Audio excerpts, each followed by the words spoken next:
Мы продолжаем со мной боевых действий Николай Гребенников. Мне хотелось бы спросить, все-таки вот эта выставка, да, вроде мы, так она недавно была, но насколько она значима, не сколько для вас, наверное, а сколько для живущего поколения? Да, пожалуй, для всех. Для меня это важно, потому что я начал все равно, работу в милиции вместе с ним. Учебки были, после ППС работали. Он у нас в ассоциации был председатель. Я был председателем, он был заместителем. Саныч, да? Да, Саныч, ага. Ну, он всегда был такой деятельный, всегда такой активный. С ним было замечательно, он и спорил, доказывал. У него была своя точка зрения. Это замечательно. После, когда начались эти события чеченские, он там так же само себя и проявлял. То есть достойный человек, настоящий солдат, настоящий офицер. И эта выставка, я думаю, нужна и нам, кто начинал работу вместе с ним, тем ОМОНовцам, которые вот сегодня были, тем молодым людям, которые вот сейчас были в футболочках, юноармейцы, которые, это сейчас новое такое движение идет по России, по всей стране. У нас то же самое. Необходимо всем. Тут и были и женщины, и молодежь, и пожилые люди. А сам Доброхотов, конечно, Владимир Николаевич, это молодец, потому что он несет это не только в себе, вот этот весь опыт, да, он показывает то, что в любой фотографии можно что-то увидеть, что-то рассмотреть. Вот эти взгляд Саныча, ни у кого такого нет, вот таких подобных фотографий, как вот у него. Военный корреспондент, если военный корреспондент, это замечательно. Мы вот в следующем году здесь тоже собираемся сделать выставку, касающуюся Афганистана. Я сам в Афганистане служил. Это большой, тяжелый труд, вот это все сделать, сколько он своих личных денег вложил. Я только могу представить, потому что этим занимаюсь, тоже фото знаю. Но оно нужно, это необходимо. Просто это есть память. Это не то, что показуха какая-то, там, 75-летию, допустим, еще что-нибудь показуха, он сам себя хочет засветить.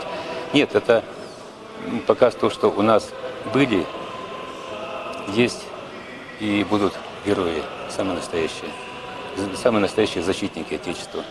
Мне кажется, многим непонятны некоторые вещи, но на самом деле многие не знают, что война это не игрушки. Мне кажется, это выставка серьезно показывает.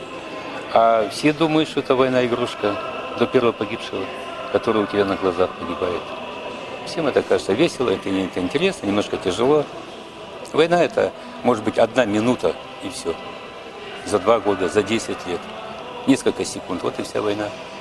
И ты должен выложиться в ней все, что ты умеешь, все, что тебя научили, чему ты способен.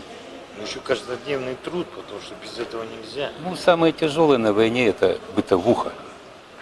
Когда жить, когда в палатке ты живешь, там этих тараканов, фаланг, выкидываешь, там змеи и тому подобное. Когда берешь булку хлеба, раскалываешь ее, она жесткая, а внутри этот жижа. И вот этим питались. Вот это бытовуха, да, помыться, это вот самое тяжелое, сложное, вот это вот. Вы посоветуете прийти, посмотреть. Это было, оказывается, всего лишь недавно. Прошло-то всего 20-25 лет этой войны. Да, и Саныч погиб вот только вчера. Я помню, как его привезли, как мы делали прощание последнее, как не могли его домой занести, гроб, потому что он жил в деревяшке, не могли поднять туда. Вот такие события. Вот было совсем недавно, а уже вот в следующем году будет 20 лет, действительно. И вот это, я бы хотел, чтобы многие жители пришли сюда, вот этот музей «История моя Россия», и постояли, посмотрели. Очень хорошие они. Возле каждой можно глянуть, что-то свое увидеть, там, подумать, что такое война, чтобы лучше бы их не было вообще, этих войн. Чтобы вот эти ветераны были действия, как вот мы, да, чтобы больше не добавлялись.